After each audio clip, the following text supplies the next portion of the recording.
Another na naman mga katropa. Hindi ko lang alam kung anong issue nito mga katropa. Yan. Katotowing lang mga katropa ng ating unit. BT50 na naman mga katropa yung ating unit. Ayan. Hintayin natin maibaba bago natin i-check. I-check na natin mga katropa yung ating yung tinowing kanina. Yan. Umaandar naman yung makina mga katropa, kaya lang hindi ma-ship. Yun daw ginawa yata rito yung headlight. Di ko alam kung anong pinagre-recta nila dito sa headlight mga katropa. Nagpalit yata ng LED tapos nagrekta-rekta sila. Di ko alam kung ano yung mga katropa yung ginawa nila dito sa ibang workshop mga katropa ginawa. Ayan. I-scan muna natin para malaman natin mga katropa. Start natin. Susi. BT50 na naman.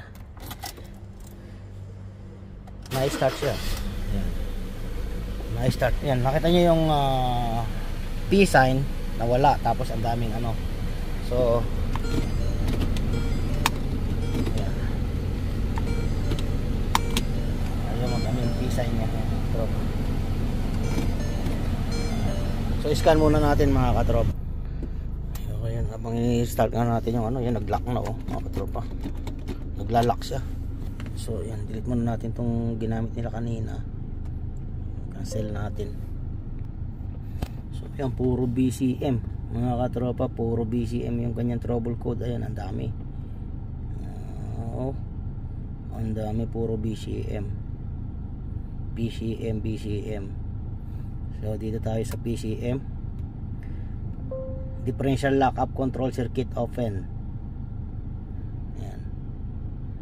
PCM, traction control input signal range performance. PCM, traction control input signal range performance. PCM, invalid data received from brake system control module A.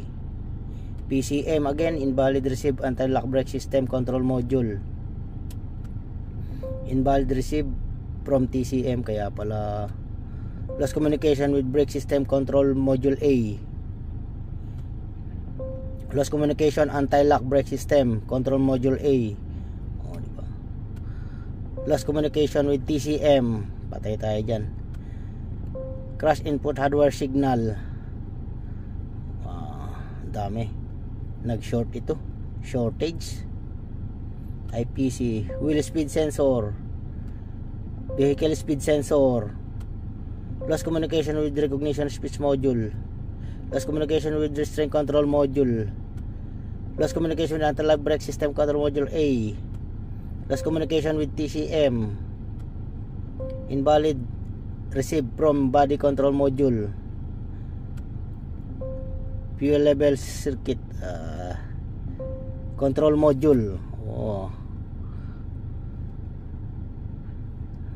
Puro sa BCM. Switch malfunction, illumination, solid state driver protection. Ayan. Lost communication control module. Lost communication with anti-lock brake system. Lost communication with TCM, ECM, PCM. Lost communication speed can. Communication bus negative, short plus positive. High speed can, communication bus low. Patay tayo dyan. High speed, patay tayo dyan. Dami, puro BCM. BCM. Right low beam, left low beam, left low beam. Horn relay, ambient.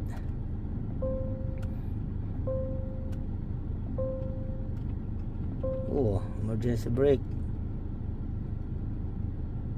Tayo yan. Ignition relay on. PCM wake up signal. Fuel pump relay. Blower pan relay. Crash input. Wiper high low relay. Yun, ang dami mga katropa. So sa dami ng issue na yun mga katropa, yung ginawa nila rito, yung ginawa nilang pagre-rekta-rekta rito sa labas sa ibang workshop, kaya nagkaganito itong mga katropa. So i-delete muna natin, tignan natin kung sino yung matitira. Delete. Yes.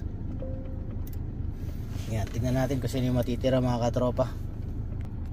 So yun, dinilit natin mga katropa. Ito pa rin yung bumalik. Ayan oh. Ang dami. Oh. Parang walang pagbabago ah. Oh. Ayan, puro BCM. IPC, PCM, same lang. Wala namang pinagbago. Oh. Ayan oh. Loose communication module. So yung ganitong issue mga katropa, yung problema nito pag mga ganyang issue, ayan, problema niyan BCM mga katropa, yung module niya rito sa ilalim. Ayan, body control module. Yung problema na ito, malamang ito nag short mga katropa, shortage sa loob. So requestan natin ng BCM, hindi naman kasi kabisado mga katropa. Tapos ayun, nagrekta-rekta yata. So after yan, ito mapapansin nyo ito mga ganito. Yan o, ayan o, mga ganyan o, ayan o. Hindi ko alam kung ano yung pinagagawa nila. Tapos kung saan sila nagrekta-rekta rito mga katropa, nag shortage yata. Ayan o, ito yung pinaka-relay nya. Ayan o, yan yung pinaka-relay nyan. So yun lang naman yung ginawa dyan mga katropa. Tapos nagkaganyan na daw yung kanyang unit. So wala tayong magagawa dyan. So hindi naman tayo yung may kasalanan yan. So yung sa atin hindi na natin maya ano yan. Papapalitan na lang natin ng BCM. Tapos program natin ulit mga katropa.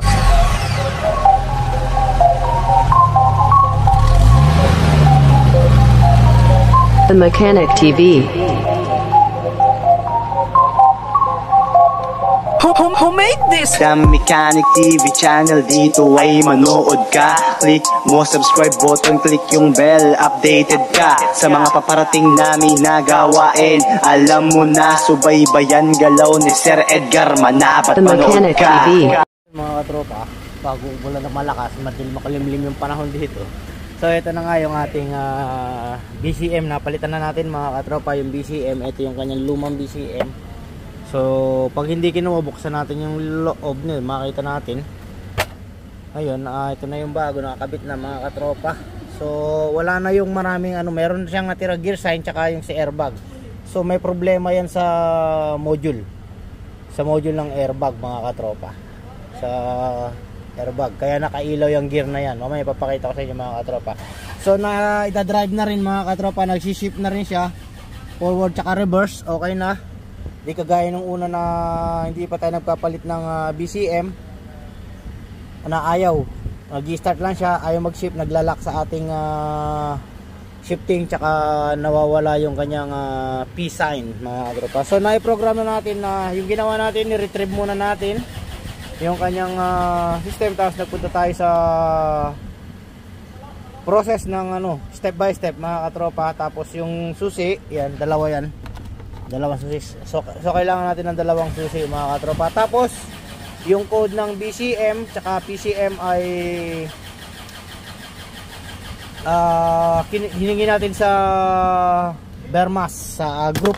Meron kaming group ng Mazda group.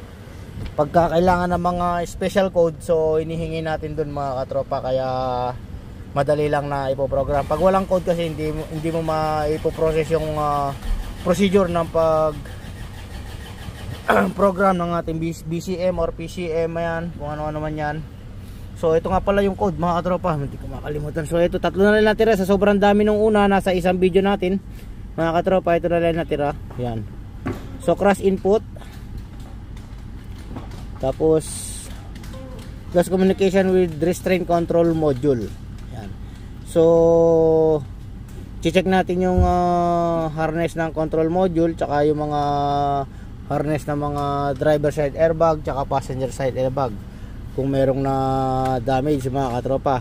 Kung wala naman, so pupunta tayo sa module mga katropa. Tapos ayan, cross input, kasi si cross input is connected sa, kaya nag-iilaw nagkakaroon tayo ng code na cross input. Minsan dun lang sa relay, minsan dun sa, kasi yung cross input merong kasama yan sa ano, sa module mga katropa, sa airbag module, hardwire yan. Kaya meron pa yan, meron naman code yan mga katropa. Ayan, gear tsaka airbag. Ibig sabihin yung problema nandun sa airbag system or sa module system or sa wiring harness. Yun yung i-check mga katropa, the next. Pero wala na yung mga ibang ano sa ABS, yung hindi natin dating ma-ship ngayon, pwede na natin siyang i-drive. Yan, yan, nagre-reverse naman yung mga katropa. Yan, reverse natin, reverse.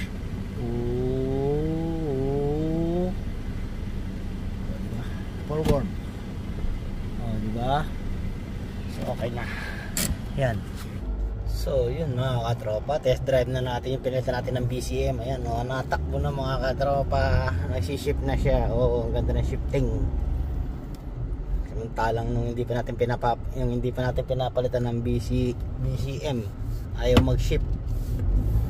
Tsaka nakalilo yung mga ABS, kung ano-ano. Ayan, meron nga natira yung sa airbag niya mga katropa. Yan yung i-check natin. Plus communication with control module sa airbag. Possible cause, pwedeng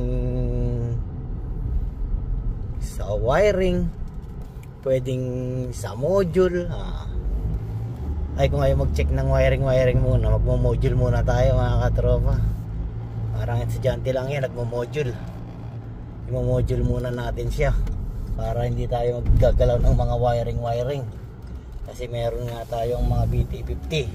Plus communication, baka pwedeng putol kasi hindi naman sinabing circuit high, circuit low, mga ganun ba mga katropa. Pagka mga ganun yung problema, mga circuit high, circuit low, gaya ng mga nagagawa ko mga katropa sa harness, minsan may sobrang pagkakabaluktot ng wire mga katropa. Kasi pagka mababa yung resistance, mataas yung voltage. Pag mataas yung voltage, mababa yung resistance. Ganun lang yan mga katropa. Kapag ka circuit high tsaka circuit low yung babasa ng scanner nyo. Pero pagka mga ganyan, mga loss communication mga katropa, ayan, possible yan, malaking posibilidad yung natin yan, yung module yan mga katropa. Kaya sa module muna ako para hindi tayo masyado mahirapan. So para okay na, yun na lang mga katropa yung check natin dyan, yung dalawa na yan, yung cross input tsaka yung magkakonect yung dalawa na yan. Kaya meron ganyan mga katropa. Sa airbag nakakonect yung cross input nyan. Hindi natin alam kung alin nag-crash, yung wire ba yung nag-crash o yung module yung nag-crash. So yun lang yun mga katropa.